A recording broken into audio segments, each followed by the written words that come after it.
Donc oui, effectivement, merci beaucoup Hugo pour cette magnifique transition. On va effectivement parler du format Convention citoyenne parce que, on le rappelle, depuis le début de la journée, on demande l'organisation d'une Convention citoyenne sur la migration. Mais finalement, une Convention citoyenne, qu'est-ce que c'est ? D'où ça vient ? C'est quoi cet objet un peu bizarre ? C'est quoi ses avantages ? C'est quoi ses inconvénients ? Peut-être, je vais présenter mes invités un par un, mais je vais les laisser se présenter d'ailleurs. Mais peut-être Loïc Blondiot, pour ceux qui ne connaissent pas, donc Loïc Blondiot, politologue, chercheur, professeur.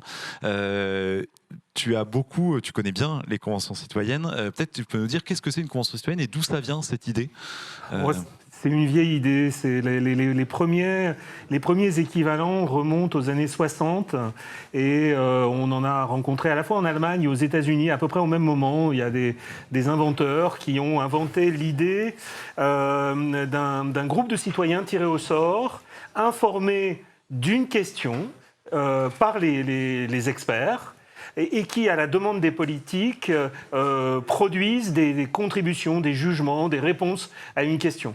Donc en fait, l'enjeu derrière les conventions citoyennes, c'est d'avoir une forme de démocratie un peu inédite qui ne repose plus sur les élus, sur les groupes d'intérêt, sur les experts, mais qui va demander aux citoyens ordinaires de se prononcer sur des sujets parfois très très complexes, mais en ayant en tête l'intérêt général. En fait, c'est ça le modèle. Alors après, ça a circulé en Europe, à travers le monde. On a appelé ça conférence de citoyens, on a appelé ça jury citoyen. Au Danemark, on a institutionnalisé ça auprès du Parlement pour débattre de questions scientifiques et techniques très sérieuses. Et puis en France, on a atterri avec la Convention citoyenne pour le climat et on n'a pas appelé ça ni assemblée citoyenne, ni jury citoyen, ni conférence citoyenne. On a appelé ça convention citoyenne et on a repris ce prototype-là, ce modèle-là d'un groupe de citoyens tirés au sort qui délibèrent sur des questions un peu complexes pour produire des réponses politiques à ces questions. Alors tu peux peut-être nous parler un tout petit peu plus de la Convention citoyenne sur le climat, parce que tu as joué un rôle, tu faisais partie du comité de gouvernance, si je ne me trompe pas, de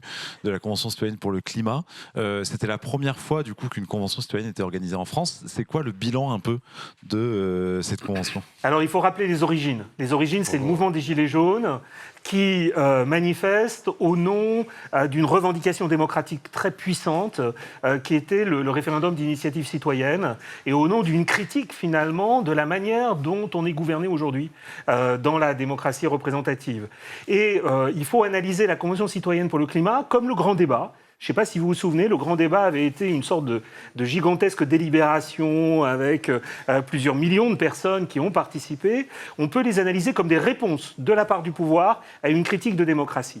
Et en fait, l'origine de la Convention citoyenne, c'est un groupe de citoyens, on a appelé ça les Gilets citoyens, Julien en faisait partie, il y avait Cyril Dion, il y avait Marion Cotillard, qui ont dit « sortons de la crise démocratique par une voie encore plus démocratique ».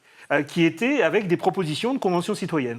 Et de manière assez miraculeuse, le pouvoir s'en est saisi et entre octobre 2019, en fait, le démarrage c'est janvier 2019, déclaration d'Emmanuel Macron avril 2019, entre octobre 2019 et 2020, le début 2020, pendant 9 mois, les citoyens, 150 citoyens tirés au sort, ont dû répondre à une question hyper complexe qui était comment diminuer de 40% les émissions de gaz à effet de serre d'ici 2030. Dans un esprit de justice sociale. Dans un esprit de justice sociale. C'est-à-dire une question à laquelle aucune majorité parlementaire, aucun gouvernement jusqu'à présent n'avait réussi à répondre de manière correcte. Ils ont écouté des experts, 150, ils ont débattu en petits groupes selon des thématiques. Ils se sont affrontés, mais l'un des avantages quand même de la Convention citoyenne, et ça va dans le sens finalement de l'esprit du projet des chatons pacifistes, que je découvre. Je me dis que bon, c'est l'idée d'un débat apaisé. Ils ont débattu, ils se sont confrontés, mais dans un esprit de respect mutuel et sans l'influence du monde extérieur, c'est-à-dire l'influence des groupes d'intérêt, l'influence des partis politiques, sans aucun parasitage. Et au final, c'est pour ça que j'en tire un bilan positif d'abord, ils ont produit 149 propositions qui allaient beaucoup plus loin en matière de lutte contre le changement climatique que tout ce que les gouvernements jusqu'à présent avaient fait.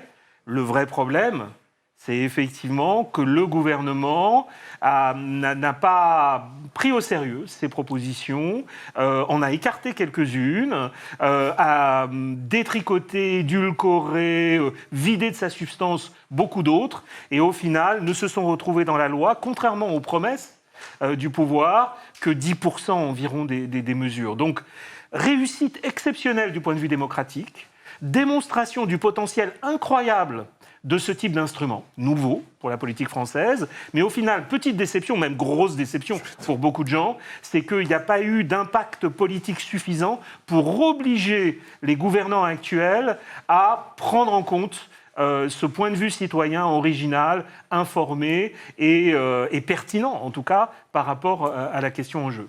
C'est exactement ce que disait le chat. Le gouvernement s'est peut-être assis sur la CCC climat, mais le peuple ne l'a pas oublié. Voilà. Vanessa, partant de ça, est-ce que c'est cette expérience qui vous a fait dire en fait, que la Convention citoyenne, c'est le bon format à demander pour la migration? Comment c'est venu? Oui, doublement. Enfin, là, Loïc a tout dit. Ce qui nous anime, c'est que nous, on estime que cette première expérience qui a eu lieu en France en 2019 et 2020 est une grande réussite démocratique. Ça a permis de parler différemment, y compris à travers les médias, du réchauffement climatique. C'est quand même devenu une idée globalement partagée qu'il y avait un réchauffement climatique depuis à peu près cette période-là, ce qui n'était pas tout à fait le cas avant 2019. Les gens aujourd'hui savent ce que c'est que le GIEC de manière un peu plus vulgarisée qu'avant. En fait, ça permet quand même de parler d'un sujet avec des personnes qui ne sont pas forcément au départ acquises à la cause, qui ne sont pas des spécialistes, etc. Et de montrer aussi à quel point ces expériences de démocratie participative sont extrêmement progressistes par rapport à ce qui se joue dans les sphères politiciennes qui sont, on le sait bien, vachement manipulées par le pouvoir de la finance, les lobbies, etc. Donc ça, nous, ça reste, moi en tout cas, et je pense qu'on le partage tous ici, ça reste une expérience hyper positive, même si derrière, ça ne nous appartenait pas, ça ne vous appartenait pas. L'exécutif n'a pas joué le jeu jusqu'au bout et... alors qu'ils étaient engagés personne ne l'avait obligé, d'ailleurs, à s'engager jusqu'au bout, à tout prendre sans... Voilà, l'exercice l'a fait mentir. En tout cas... ta question, c'était pourquoi... pourquoi finalement vous avez dit c'est ce qu'il faut, effectivement. Oui, et parce que aussi, d'un autre côté, c'est vraiment une question, un fait de société qui n'arrive pas à être traité par le politique. Parce que, on le voit bien, 22 lois en 30 ans, une loi tous les 2 ans, ce qu'on répète depuis toujours, c'est d'ailleurs un peu l'outil de mesure du CESE qui se saisit de projets qui justement sont des espèces de butées et d'impasses démocratiques de par la surenchère législative qui va dessus. La question migratoire, en fait, on est complètement typiquement là. Les différents ministres, les différents gouvernements souhaitent maîtriser quelque part la migration à travers des lois. La migration ne se maîtrisera pas, en fait. Nous, il nous semble qu'il faut pouvoir en parler de manière sereine, apaisée et éclairée, comme pour le réchauffement climatique, c'est un fait de société, c'est un fait avec lequel il va falloir avancer, pouvoir vivre dans un pays, dans des villes, dans des territoires qui sont résilients et qui sont intelligents par rapport à ce qui est en train de se produire, de la même manière que les territoires qui vont être confrontés les premiers aux submersions marines et au réchauffement climatique. C'est essentiel, finalement, pour la démocratie de demain, quoi. Donc, parlons-en, asseyons-nous autour de la table, sortons de l'hystérie, sortons des polémiques, sortons des fake news qu'on peut entendre, sortons des peurs, prenons un pas de recul, écoutons et soyons intelligents.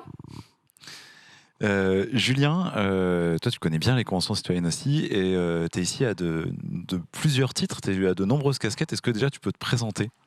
Oui, je vais parler avec la casquette de démocratie ouverte, dont Loïc, tu fais partie aussi, avec la casquette des Gilets citoyens, qui est donc... Démocratie ouverte, on le rappelle, c'est une association qui prône une démocratie plus participative. Une démocratie plus participative construite autour de 3 principes: transparence, participation, collaboration. Et je parle aussi avec la casquette les apérocrates. On milite dans la joie et la bonne humeur pour redonner du pouvoir aux citoyens en général. Et moi, ce qui m'intéresse dans les conventions citoyennes, c'est pas tant ce qui se passe à l'intérieur, qui est quand même un outil puissant et passionnant, mais que ce qui se passe avant, ce qui se passe autour et ce qui se passe après. Et je vais peut-être pas développer les 3 points là, mais déjà ce qui se passe avant, ce que vous êtes aussi en train de faire aujourd'hui, c'est de construire une démarche d'interpellation citoyenne. C'est-à-dire, tu parlais du RIC, Loïc, tout à l'heure, c'est aussi un moyen pour des citoyens d'imposer un sujet à l'agenda médiatique, à l'agenda politique. C'est hyper important qu'on soit totalement convaincu d'un accueil inconditionnel des migrants ou qu'on soit gêné par ce sujet. Au moins, ensemble, on peut dire qu'il est temps de s'emparer collectivement de ce sujet d'une manière moins court-termiste, d'une manière plus ouverte, plus rationnelle que les politiques. Et sur ce point, pour pas développer les autres, je m'en voudrais si je ne vous annonçais pas un scoop. Il y a à Rennes des collégiennes et des collégiens qui ont lancé un projet d'initiative citoyenne européenne sur un accueil digne des migrants. C'est sorti autour de la Maison internationale de Rennes, puis des partenaires, une maison de quartier. Ils ont convaincu tous les autres habitants dans un vote que c'est cette initiative citoyenne qui devrait être portée. Le hashtag, c'est Dignity in Europe et ça commence le 15 avril. Et c'est donc un autre moyen d'imposer, mais cette fois à l'échelle européenne, de mettre sur la table le sujet des migrations et de la dignité de l'accueil des migrants. Alors on le rappelle, l'initiative citoyenne européenne, c'est un mécanisme un peu particulier où en fait il faut qu'il y ait, donc ça commence par une pétition et il faut qu'il y ait plus de tant de personnes, je sais plus le seuil. 1 million. 1 million. 1 million, Et en plus avec une répartition par d'au moins pays, 7 pays. de moins 7 pays avec minimum 100 000 par pays, etc. Enfin, voilà, pour effectivement que ce soit. Et si jamais ça débouche, ce qui est déjà...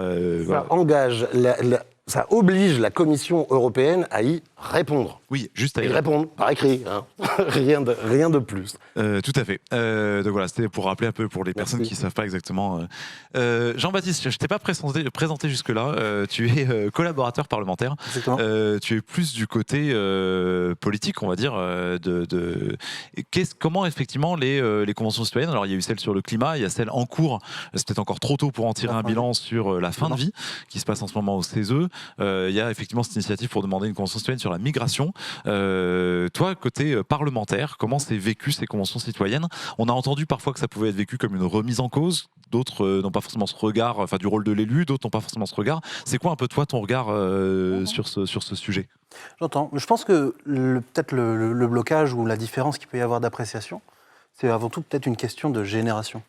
C'est-à-dire que il va y avoir les détenteurs de l'ancien monde qui vont voir la Convention citoyenne comme cette espèce d'ovni politique qui arrive, dont on ne comprend pas les modalités, les termes, etc. Alors qu'on fait des jurys populaires, par exemple, depuis très longtemps, et on n'a pas de problème, on ne remet pas en cause la légitimité du jury dans les décisions juridiques.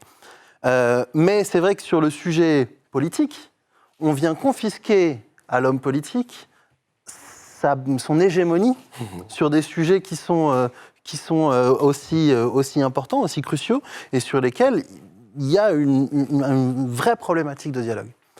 Maintenant, j'ai peut-être une question, c'est on cherche, donc moi je travaille pour un député qui est MoDem, je suis engagé au MoDem depuis longtemps, on cherche depuis longtemps à recréer de la participation, à recrédibiliser un petit peu cette structure de société, et avec les règles qu'on a créées, et il y a plein d'initiatives qui sont sur la table, que ce soit des nouvelles constitutions, que ce soit des nouvelles institutions, des nouveaux modèles, et comment on constate déjà un échec, ou en tout cas un refroidissement, un ralentissement de la ferveur et de la participation électorale.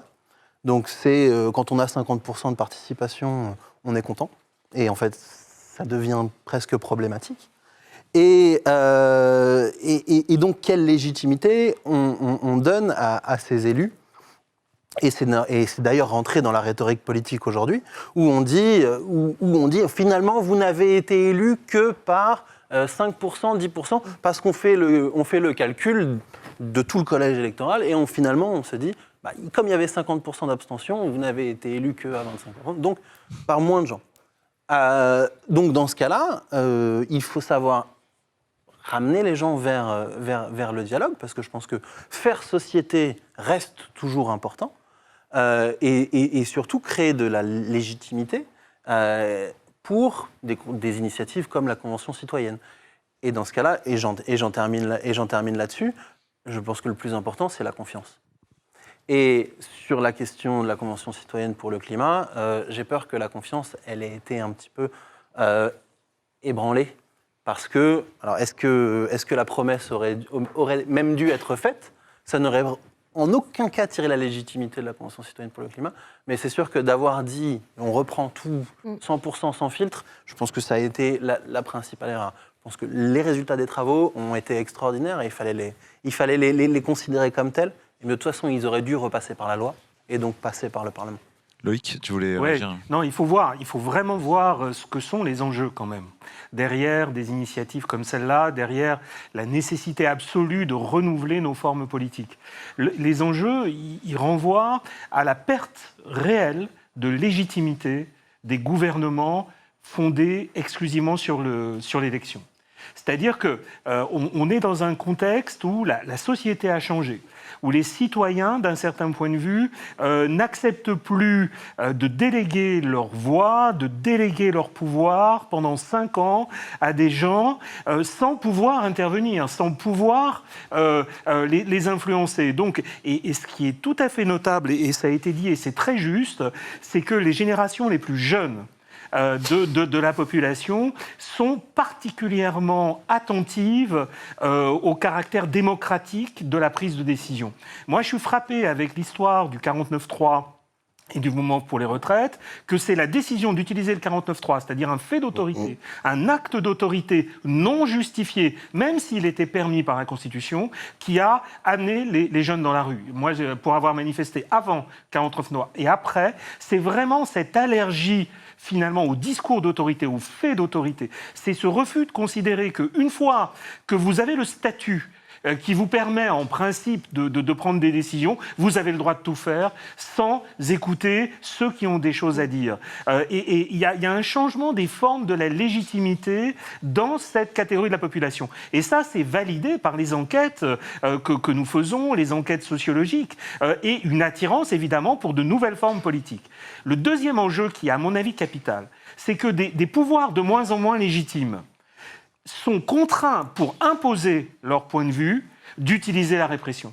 C'est-à-dire que si, finalement, vous n'arrivez pas à convaincre les gens de consentir à ce que vous faites, la seule arme qui vous reste, c'est la répression. Et on le voit aujourd'hui dans la mobilisation de dispositifs de répression qui sont quand même assez forts pour imposer cette décision qui vient d'en haut, que ce soit Sainte-Soline ou que ce soit le mouvement pour les retraites. On voit bien que ce registre-là est le seul qui reste à des gouvernements qui ne sont plus véritablement perçus comme légitimes. Troisième élément, on est victime en France d'un problème réel d'institution. On a la Constitution de la Ve République qui attribue des pouvoirs exorbitants, mais vraiment des pouvoirs très étendus à un homme dont le socle de légitimité commence vraiment aujourd'hui à être questionné. C'est-à-dire qu'avec le mode de scrutin qui est le nôtre, en fait, et qui contraint les électeurs régulièrement à voter finalement à leur corps défendant pour quelqu'un dont ils ne veulent pas, pour éviter son adversaire, on a des gens qui ont une sorte de légitimité qui est en trompe-l'œil. Parce que, grosso modo, le nombre de ceux, par exemple, qui ont voté pour Macron sur son programme et qui donc, d'un certain point de vue, ont voulu de la réforme des retraites, il est minoritaire dans la population. C'est 25% de la population, les gens qui ont voté pour Emmanuel Macron au premier tour. Il ne peut pas se prévaloir, Emmanuel Macron, d'une volonté majoritaire au second tour, parce qu'elle est vraiment fragile, cette volonté. Donc on est dans un enjeu, là, de renouvellement de la légitimité des gouvernements issus de l'élection, c'est-à-dire de la démocratie représentative, parce qu'à force, d'un certain point de vue, de ne plus être capable de convaincre les citoyens de la justesse de son action, elle utilisera la force, ou alors ce seront les citoyens qui iront chercher. C'est ce que tout le monde analyse, c'est ce que tout le monde anticipe, et c'est un drame collectif. C'est-à-dire qu'on est tous en train de se dire qu'en 2027, on n'échappera pas à Marine Le Pen, c'est-à-dire à une autre forme de pouvoir. Donc l'enjeu, et moi je ne suis pas contre la démocratie représentative, on n'a rien d'autre en magasin que la démocratie représentative. Ce que je veux, c'est la relégitimer en faisant une place aux citoyens et une place réelle dans le processus de décision. Alors peut-être, Jean-Baptiste, d'abord, je te voyais hocher de la tête d'abord. Je crois que la conclusion... Il y a une question de volatilité de l'opinion qu'on ne peut pas retirer, qui est, en réalité, si on à chaque fois se fie au sondage, qui est très lié aux grands leaders d'opinion, et ces leaders d'opinion, et je suis heureux de le dire sur Twitch, sont complètement accaparés, obnubilés par, on en parlait tout à l'heure, C8 et compagnie, qui ont un impact absolument incroyable sur l'opinion publique de manière générale, et donc arrivent à l'orienter et donc à le déstabiliser, mais de manière assez permanente. Et donc, l'avantage de la démocratie représentative, c'est qu'au moins, il y a une certaine stabilité. Et je reviens sur ce que tu disais tout à l'heure, Vanessa, ils sont très touchés par l'influence du pouvoir financier, etc. Je trouve que c'est un peu gros peut-être, ils sont évidemment touchés par des lobbies, mais c'est surtout... Sur le climat en tout cas... sur le climat c'est certain, par des vrais lobbies. Non, je ne remets pas en question, il y a des lobbies qui sont là, on reçoit leurs invitations de manière très régulière, mais la réalité c'est surtout qu'ils sont influencés par leur réélection. Et ça c'est un vrai problème. Et donc le cumul des mandats, la multiplication des mandats, influence beaucoup plus fortement les décisions politiques qui vont être prises par les élus qu'effectivement le lobby X ou Y, parce qu'en réalité, on est invité par tous et par tout le monde, et même par les lobbies, les bons lobbies, entre guillemets, qui vont être les ONG, etc., qui vont elles aussi nous envoyer des amendements qui sont déjà prêts, nous envoyer des invitations, des tables rondes à des endroits comme celui-ci. Et donc, l'homme politique, l'élu, peut faire son choix en conscience. Et ça, ce choix en conscience, il ne change pas. Et pour en terminer sur la question purement de l'immigration, moi, c'est quelque chose sur lequel je travaille depuis très longtemps. J'ai peur qu'une convention citoyenne, ne cache pas le véritable défi, ou en tout cas la véritable crainte que beaucoup de nos concitoyens en France ont par rapport à la question migratoire. Et que ne les détache pas de certains vaudous, de certaines croyances qu'ils ont, contre lesquelles je lutte depuis longtemps, mais qui sont très très fortement ancrées parce qu'elles n'ont pas été suffisamment exposées, parce qu'elles n'ont pas été suffisamment, parce qu'elles n'ont pas nécessairement grandi avec, ou parce qu'elles...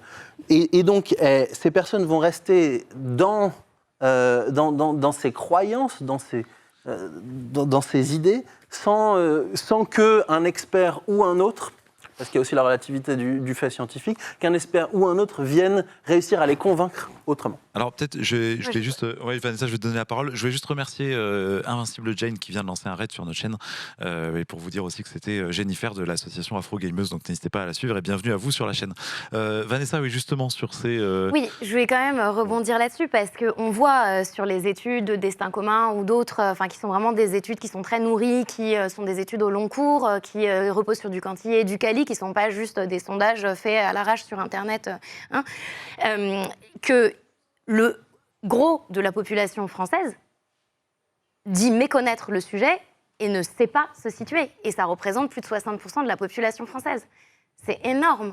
Il y a un petit groupe qui est convaincu que la migration est une richesse, un petit groupe qui est convaincu que c'est une catastrophe et que le grand remplacement est en marche. Et au milieu, les gens ne savent pas. Je travaille, là, je sors un travail de 6 mois avec les étudiants de Sciences Po à Lyon qui ont fait une étude comportementale autour de l'accueil, de la manière dont les Villeurbanais perçoivent justement, sur 20 ou 25 personnes qui ont été interrogées dans la rue sur des questionnaires un peu longs, c'est pas grand-chose, 25 personnes dans différents quartiers, 9 personnes ont dit « je ne peux pas me prononcer sur le sujet, je ne maîtrise pas, je ne connais pas, je ne me sens pas légitime pour en parler ». Autour d'une convention citoyenne sur cette thématique-là, l'idée, c'est de mobiliser une force vive de médiatique et d'en parler autour. Et c'est là aussi où je rejoins vraiment cette question de qu'est-ce qu'on en fait et comment est-ce que ça irradie autour, mais de remettre... alors, peut-être pas sur CNews, peut-être pas dans les mains de certains médias proches de l'extrême droite, mais en tout cas que, y compris les journalistes, en fait, puissent avoir les clés pour en parler, mobiliser, et que ce soit sur Twitch ou ailleurs, de rendre un peu plus accessible ce sujet-là et de déconstruire. Et de toute façon, si on commence pas, en fait, on n'y arrivera jamais. Il faut vraiment qu'on arrive à déconstruire en effet, des grands lieux communs, mais qui existaient hier sur d'autres minorités, qui existaient avant. Mais c'est de l'ordre du fantasme. C'est comme dans les années 30, quand on disait les Juifs ont des cornes sur le front.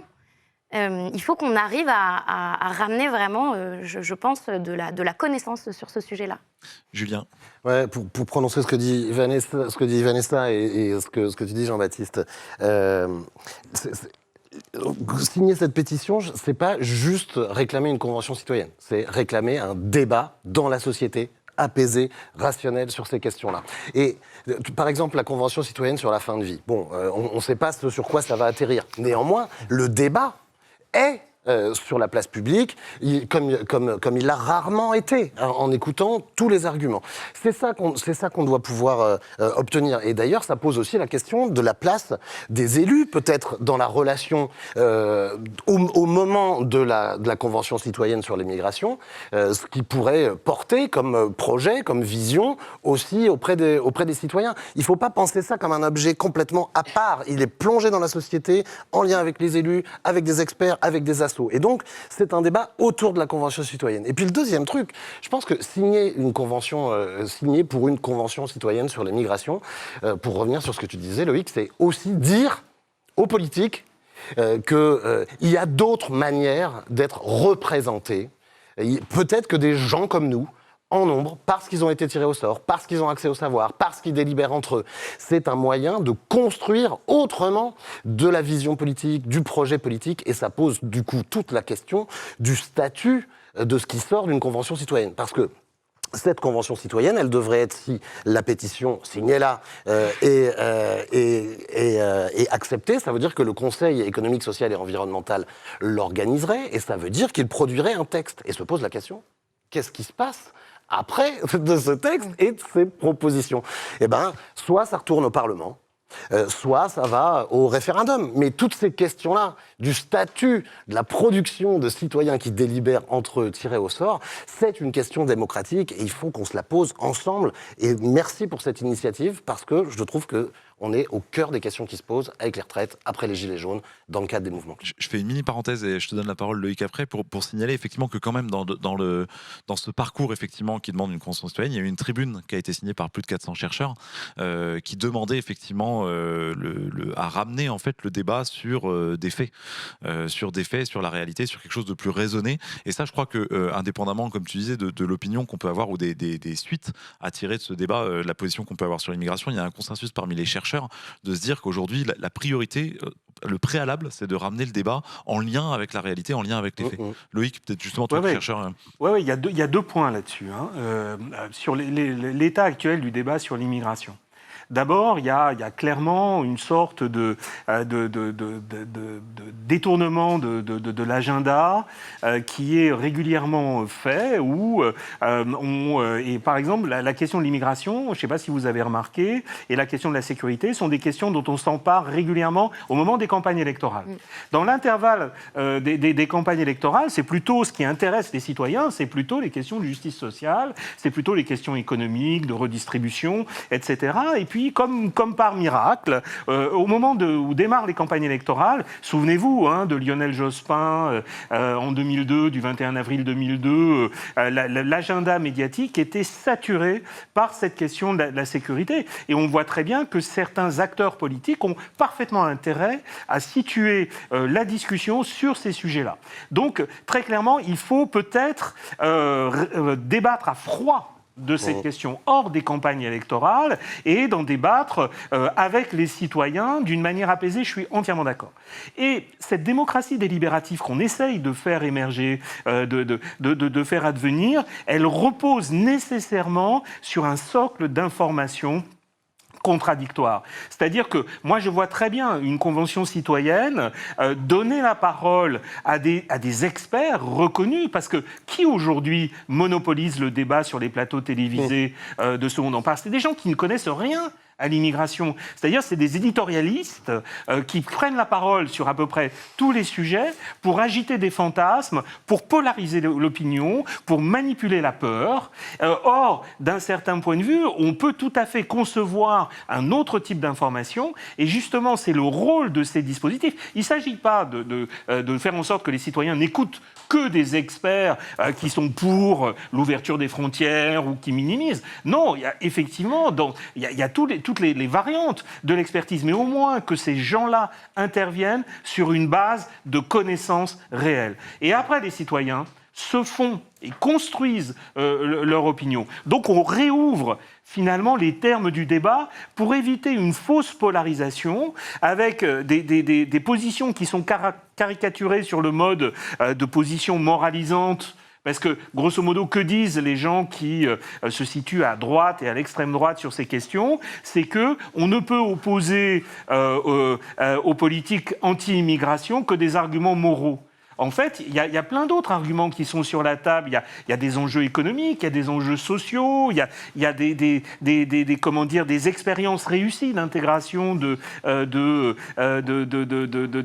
populations étrangères. Il y a une mise en perspective historique, une mise en perspective démographique, une mise en perspective sociologique. Et donc tout ça, les citoyens en ont besoin pour se construire une opinion. Grosso modo, la démocratie délibérative, elle a aussi vocation, je suis d'accord avec Julien, à susciter un débat plus large dans le pays et à permettre, et la Convention citoyenne pour la fin de vie le réussit vraiment très bien.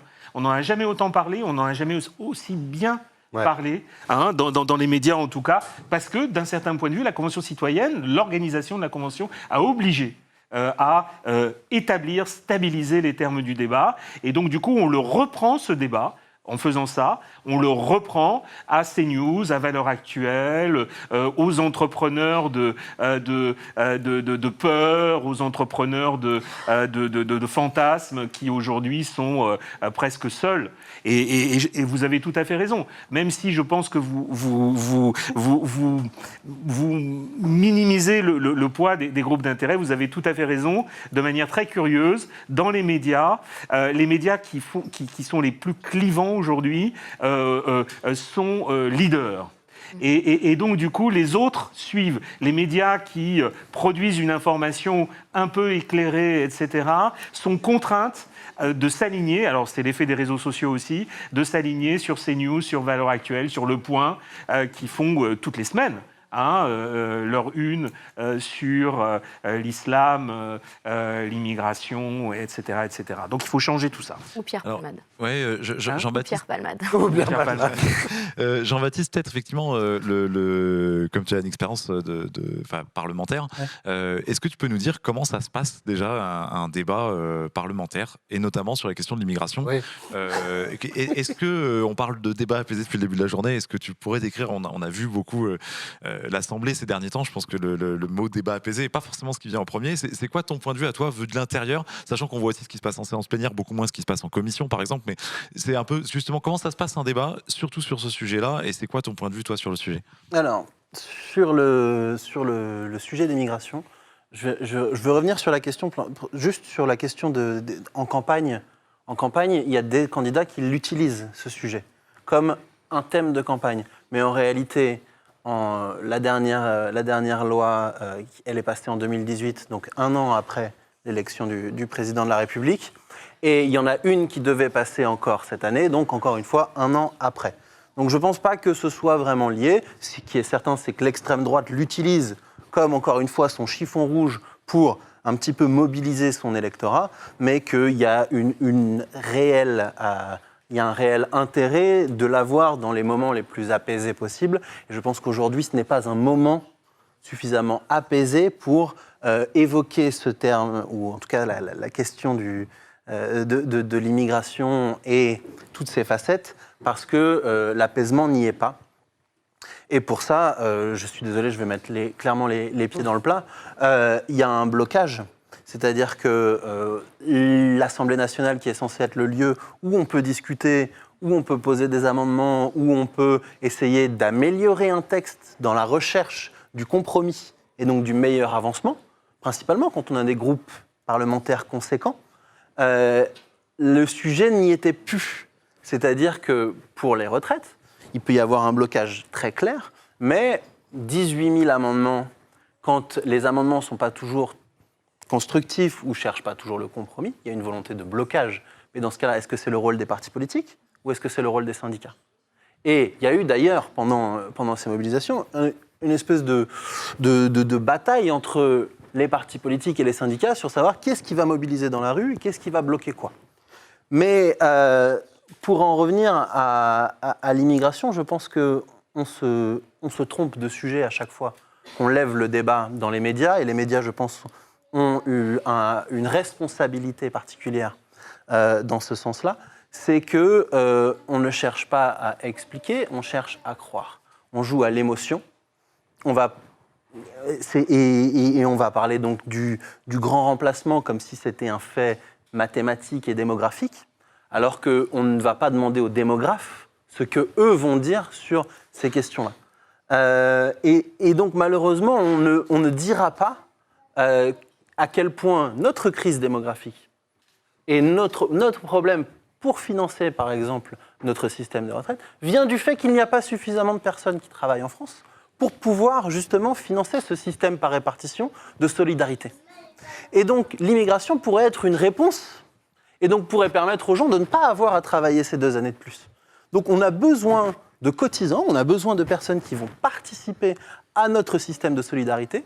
Et si les Français et les Françaises ne font plus suffisamment d'enfants, eh bien il faut qu'on trouve une alternative.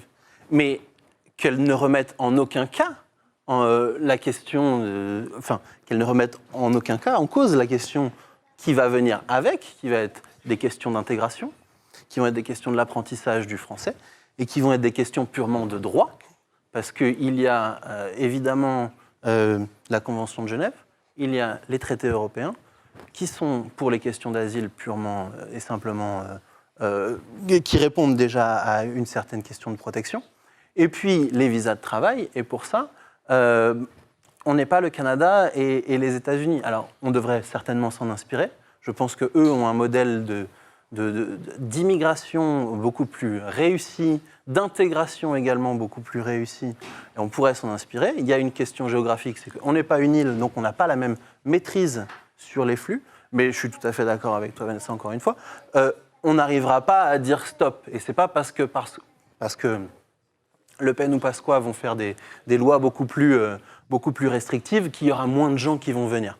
Et ça, François Héran l'a très bien dit dans son cours. Alors, je précise quand même, et je te passe la parole, Vanessa, que juste après, effectivement, il y aura plusieurs tables rondes, alors notamment avec un député européen sur cette question de l'agenda législatif européen, mais aussi avec des chercheurs et sur lesquels on parlera du lien entre l'immigration et tout un tas de choses, le climat, le sport, la sécurité, enfin voilà, tout un tas de choses. Et notamment, il y a, tu parlais des chiffres, il y a une étude que l'INSEE a sortie il y a 2 jours, il me semble, et on va aussi en parler tout à l'heure, sur justement qui dresse un bilan déjà quantitatif effectivement de l'immigration en France.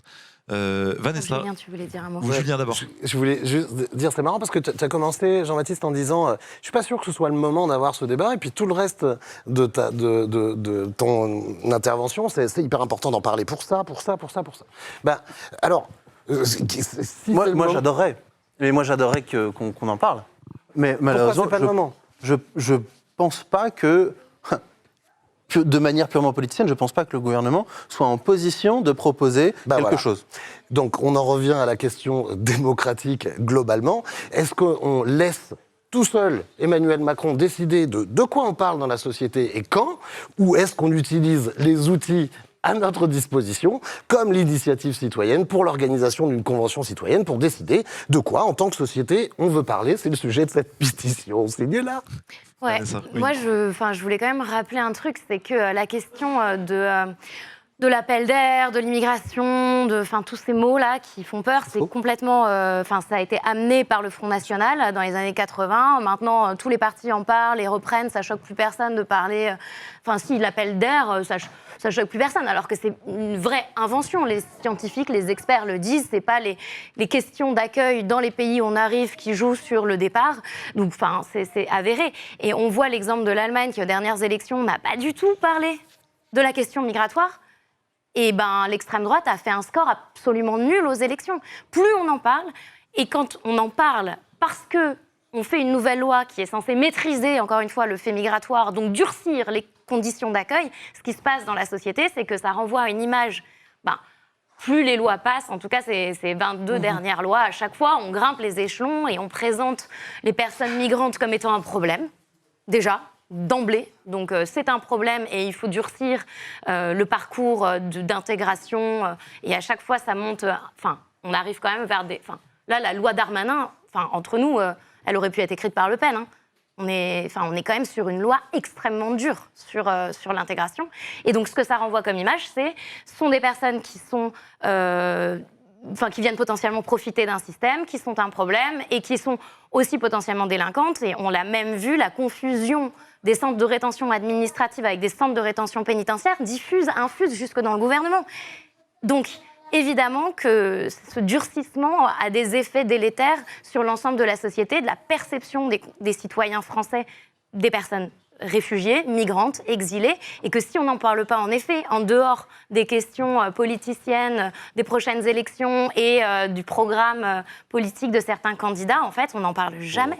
Je fais une mini parenthèse parce qu'on a été rejoint par le fils de pub qui nous a lancé un raid avec un certain nombre de viewers, et donc déjà pour vous saluer, pour remercier le fils de pub, n'hésitez pas à le suivre. C'est quelqu'un qui est spécialisé dans les bonnes nouvelles, dont on a beaucoup besoin en ce moment, et pour du coup réexpliquer l'objectif de cette journée qui est de demander l'organisation d'une convention citoyenne sur la migration dans le but d'avoir un débat apaisé. On va remettre le lien de la pétition dans le chat, mais merci à tous et bienvenue à tous sur la chaîne.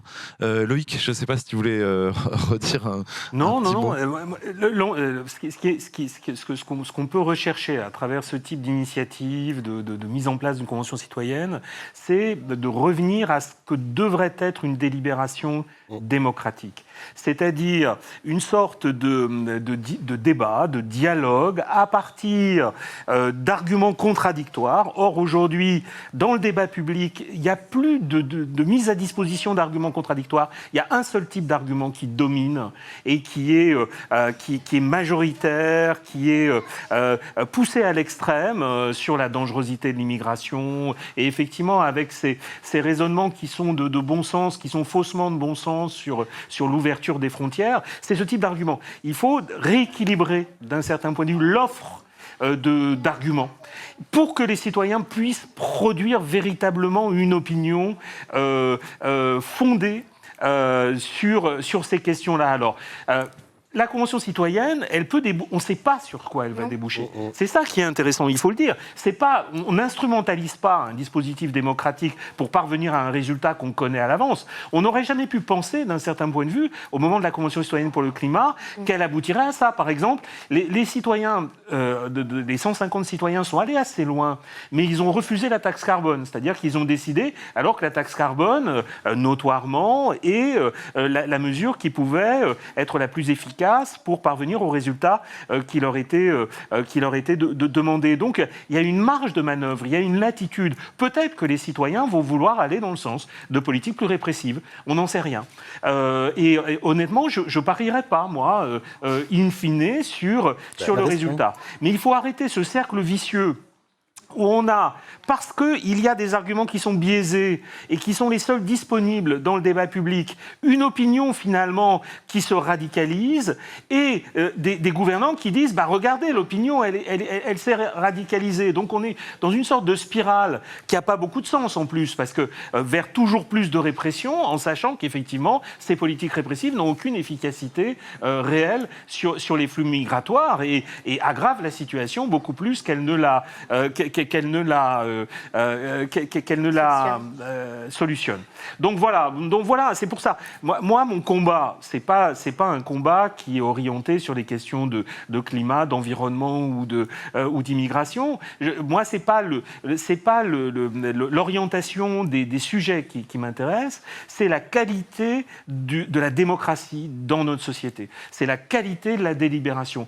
Et honnêtement, le débat parlementaire ne fournit plus ça, pour de multiples raisons. Ne fournit plus. Ça devrait être le lieu véritable de la délibération parlementaire, où on voit des gens qui n'ont pas le même point de vue sur les choses, échanger, essayer de se convaincre les uns les autres. Mais c'est plus du tout l'enjeu. Aujourd'hui, on a une dérive de la discussion dans notre démocratie, où l'autre, c'est un adversaire, c'est plus un adversaire qu'on essaye de convaincre, mais c'est un ennemi qu'on essaye de faire taire.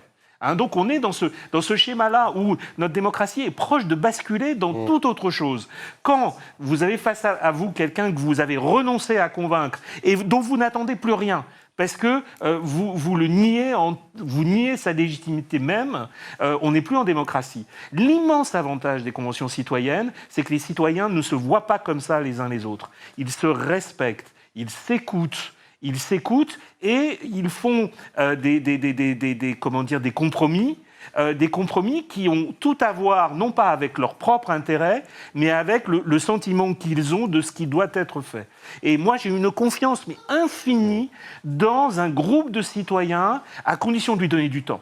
À condition vraiment de lui donner du temps, à condition de lui faire confiance, à condition qu'il soit véritablement informé. Je pense qu'il y a à en attendre beaucoup, et beaucoup plus que ce qu'on peut attendre, hélas, et vraiment j'en suis complètement désolé, de la démocratie représentative telle qu'elle fonctionne.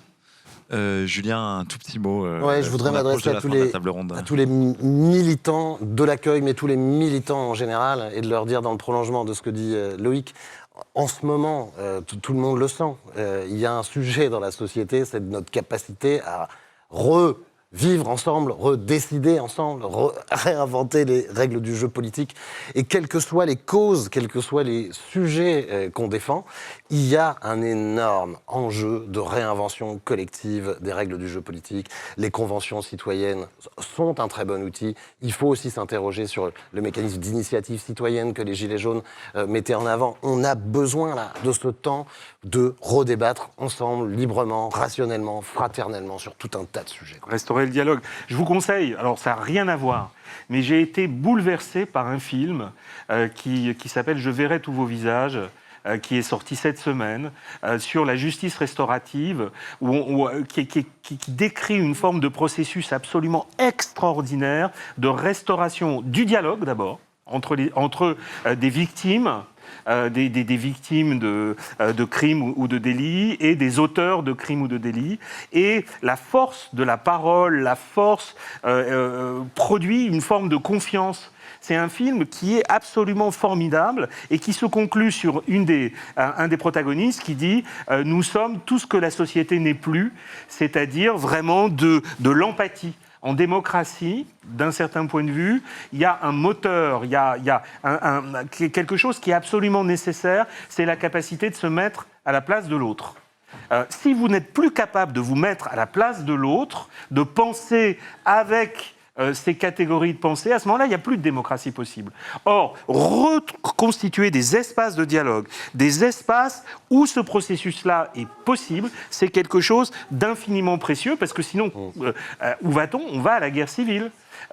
Grosso modo, moi je dis toujours à mes étudiants, on peut définir la démocratie comme un régime où, on reconnaît qu'on peut ne pas penser tous la même chose, donc on reconnaît la légitimité de points de vue différents, et on s'arrange pour coexister néanmoins sans s'entretuer. Et aujourd'hui, même si c'est encore au niveau symbolique, grosso modo, on est dans un degré de violence symbolique, violence des échanges, de polarisation des échanges, qui n'est plus compatible avec une vie démocratique, de mon point de vue. Et surtout une inflation sémantique. Voilà. C'est-à-dire que j'ai peur qu'on ait perdu le sens des mots et qu'on utilise, parce qu'on cherche du buzz, on cherche... c'est les techniques putaclic traditionnelles.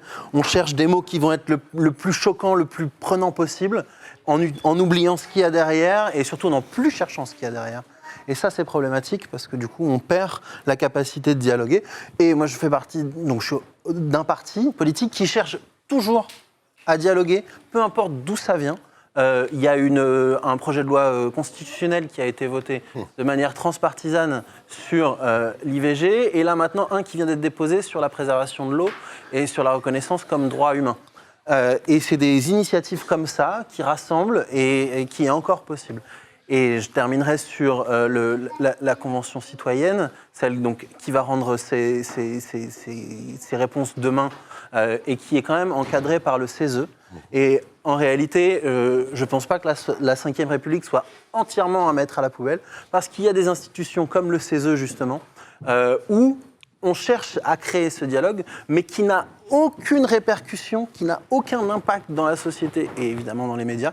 Parce que, mais là-bas, il y a des syndicats, il y a des citoyens, il y a des corps constitués. Et ça, c'est aussi des belles plateformes auxquelles on ne donne pas suffisamment de crédit.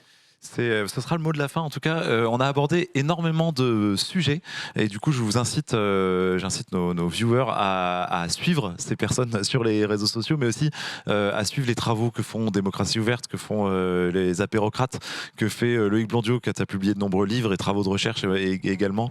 Voilà, le groupe Modem que vous pouvez aller suivre effectivement, et le CESE, tu l'as dit. On a touché à beaucoup de sujets de débat qui seraient trop longs de traiter ici. Mais voilà, un immense merci à vous tous.